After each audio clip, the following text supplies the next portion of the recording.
Yo, what's going on, guys? And we're hearing that the Nets and the Grizzlies are closing in on a trade. It's not official yet, but this is a report from Mark Stein of the Stein Line. Go check out his Substack. That John Konchar and Luke Kennard or Dorian Finney-Smith is the framework of the trade. So let's break it down and discuss what this trade is going to look like and what it could mean for both teams. So to basically break it down, hit that like and subscribe button. Go check out our work at hoopshype.com and more content like this. Hit that like and subscribe button.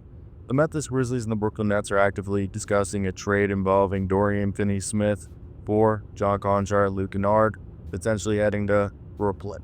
While the Nets are pushing for a first-round pick, the Grizzlies could receive a second-round pick in return from Brooklyn as part of the deal. Both teams appear motivated to make a move, and they want to leverage Dorian Finney-Smith's value right now, and the Grizzlies value his versatility and want some more shooting depth. And I really think the Nets get Kennard, who's an expiring, and John Konchar is an easy contract to flip.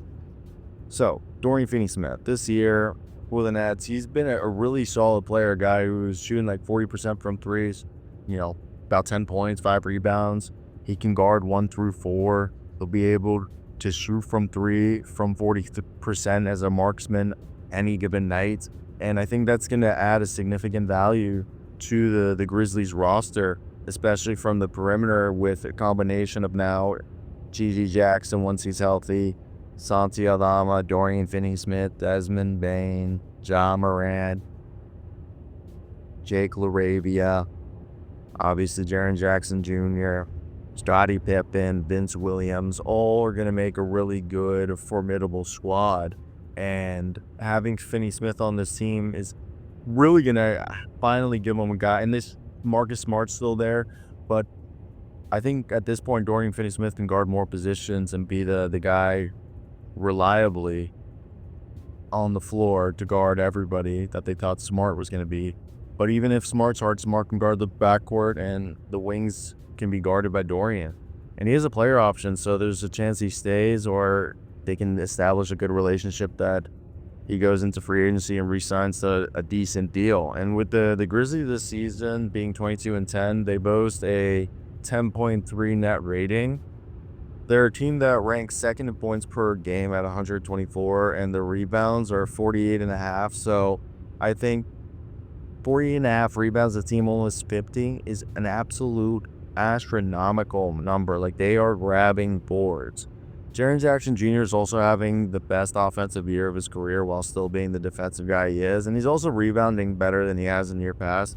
Ja Morant's facilitating the rock and showing the world what they had forgotten about him.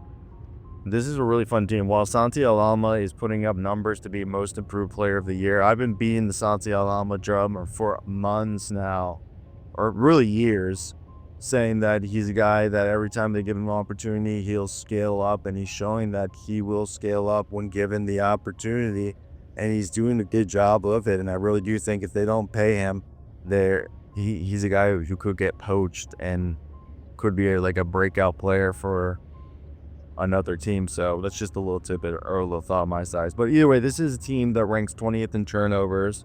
So I think getting Dorian Finney-Smith is going to help, some steadiness, and their defensive front is going to help mitigate those issues. Now, Luke Kennard and John Konchar for the Brooklyn Nets. Look, Luke Kennard's going to be he's averaging 8 points, 44%. He's a 40% three-point shooter for his career. And Konchar, this season, he's kind of fallen out the rotation, but he's a really effective player, always has been. This year, he's shooting almost 50% from the field, no 40%. And neither player matches, Dorian Finney-Smith's defensive versatility or ability to guard multiple positions, 1 through 4. So this is why Memphis needed to do, because it's a pressing need. And under Taylor Jenkins, the Memphis Grizzlies prioritize defensive intensity and a fast-paced offense, and I think Dorian Finney-Smith seamlessly fits into that system, offering defensive adaptability, floor spacing, and the ability to guard guards, elite wings, and switch bigs while complementing Jaren Jackson Jr. and giving this team multiple looks while improving their perimeter offense and defense. I think Jotdi Fernandez is going to be able to take the grit and the three-point shooting that Kennard and Konchar are going to provide and give them depth and cap flexibility and just some consistency while their younger players develop, which I think is going to be the biggest thing for them. So I think really the trade's going to align with the Grizzlies trying to make a push to be a championship contender, while the Nets look to assets and get depth as they rebuild and gain cap flexibility.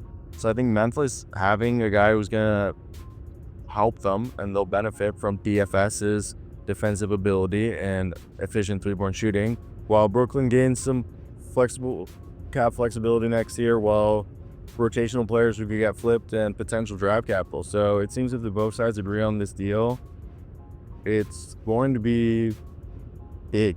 So that's where I want to hear your guys' thoughts. What do you guys think? And is there any reservations? I could see this expanded into a third team. Like we heard the Miami and Orlando Magic are interested in John Konchar, so maybe there's a young player on either of the squads that a guy, Gary Harris for John Konchar, and Gary Harris has a team option. So Nets could be interested that way, and instead of the draft compensation of a second round pick coming from the Nets, it could come from the Magic. Or we heard the Miami Heat, but I think the Miami Heat is just a bit harder because of the $6 million. Like, whose contract are you sending in that case? So that's what I think is rather difficult. So with that being said, I want to hear your guys' opinion. What do you guys think is going to happen? And is there anybody else you think the Grizzlies should target? And do you think this makes them a championship contender if they can do a deal like this? So let me hear it. I hope you guys did enjoy. Like, comment, and subscribe. If you made it to the end of the video, you should just let me know. Let me know anything you guys want to see differently. I think it's definitely interesting to see how the channel's growing, so I do appreciate that. And yeah, we're just kicking it now, so I'm actually traveling, but we're just trying to make this get to 8 minutes. I'll be quite honest. Kind of feel like it might be rude if I didn't tell you guys that, but yeah, we're about to get gassed and do all that good stuff. Almost back home to Florida. So have a good one. Happy New Year's. Content will continue flowing regularly. Go check us out at Hype, all that good stuff. Anything to just further this to a little bit longer, but ciao.